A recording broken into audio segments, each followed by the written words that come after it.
At night, this glass of water looks perfectly clean, but some dangers do not announce themselves. No color, no smell, no warning. Just water, sitting silently in the dark. But hidden inside ordinary water, invisible chemistry may be waiting. Imagine one molecule floating beneath the surface, unchanged, unnoticed, and difficult to destroy. This molecule belongs to a powerful chemical family called PFAS, the forever chemicals. One of chemistry's toughest links, the carbon-fluorine bond. PFAS are not one chemical. They are thousands of related chemicals with different behaviors. These bonds act like microscopic armor, resisting water, oil, heat, sunlight, and decay.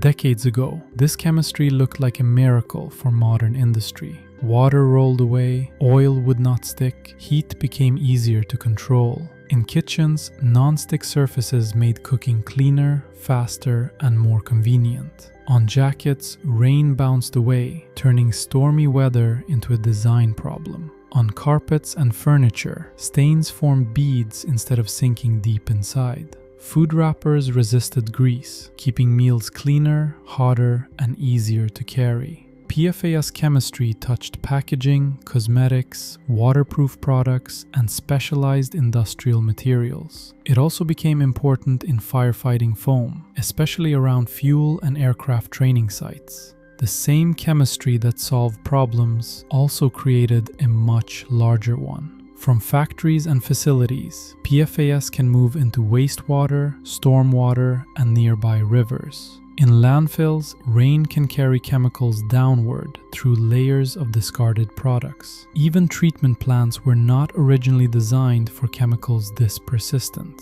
Foam can wash into drains, carrying invisible molecules into soil and water. A single rainstorm can move contamination from pavement to pipes to streams. In soil, some PFAS move downward through tiny pores between particles. Underground, that movement can become a hidden contamination plume. Years later, the plume may approach a private drinking water well. Through pipes, the molecule travels forward, unseen and mostly unchanged. And suddenly, the journey returns to where our story began. A chemical built for resistance is now inside a glass of water. But water is only one pathway. PFAS can also connect to food, dust, and products. Rivers, fish, crops, livestock, and homes are all part of connected systems. Most pollutants eventually break down. Nature is usually a powerful recycler, but sunlight alone does not easily destroy many PFAS molecules. Microboats often struggle with this chemical armor. Even heat can be complicated if treatment does not fully destroy the molecule. Water, soil, air, the molecule can move through them and remain stubbornly intact. This is why PFAS became a global chemical story, not just a local spill. Rivers can carry PFAS far from the place where contamination first began. Once they reach coastal waters, containment becomes even more difficult. Some PFAS can also be associated with indoor dust and everyday environments. And this is where the story becomes personal. Exposure is the real concern. PFAS can enter the body and travel through the bloodstream. Research has linked certain exposures with immune, liver, developmental, and other health concerns. But the science is still evolving because different PFAS behave differently. For affected communities, this is about trust, water, health, and accountability. The first step is detection, finding what cannot be seen, smelled, or tasted. Advanced instruments can measure PFAS at extremely low concentrations, but PFAS can appear in water, soil, foam, biosolids, fish, and landfill leachate. Filtration can remove PFAS from water, but removal is not destruction.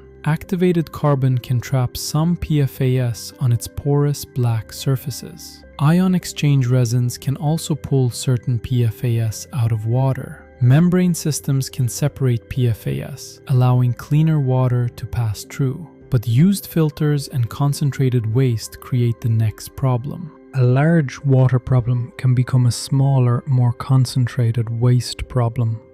To truly solve PFAS, scientists must attack the molecule itself.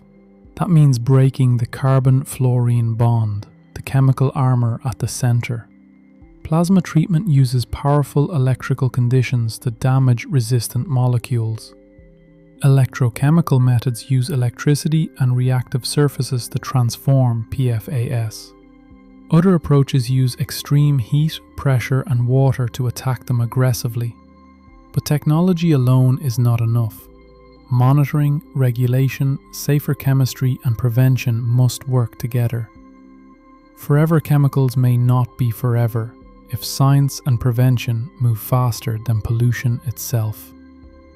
Clean water is protected by knowledge, action, and science that refuses to look away.